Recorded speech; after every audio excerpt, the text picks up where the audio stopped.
Mr. Deputy Chairman, sir, the bill before the House is for the abolition of two-member constituencies and for setting up single-member constituencies.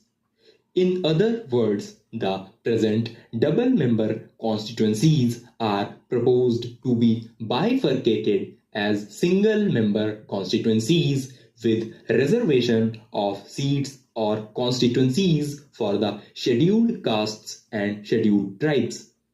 Now, sir, a very crucial movement in the history of our young democracy has come. Wherefrom has this reservation arisen? Is not reservation repugnant to the very principle of democracy? Still, we have reconciled ourselves to this reservation. A reservation might be in any form. It might be in the form of constituencies. It might be for the scheduled castes and scheduled tribes. It is a fact of history that in our society there are people who are called weaker sections and they go by the name of scheduled castes and scheduled tribes. I do not know whose fault it is, but anyway, in our society, we find a section of people who are said to be weak. Certainly, they are weak. Their cases deserve to be considered and should be given topmost priority, but there is a lot of misapprehension when we talk of reservation of seats. Is a single member of the Harijan community or scheduled castes going to solve the problem of the entire Harijan population? Self-reliance, self-respect, and things like that are talked of. How do they come?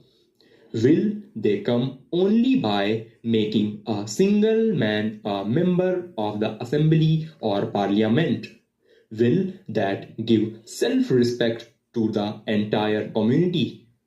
On the other hand, I would believe that self-respect, self-reliance, or self-confidence, whatever you call it, can come more by education, more by economic upliftment, more by spread of culture, more by mingling with other classes of people, and these are the measures that are called for at present in order to uplift the weaker sections of the people.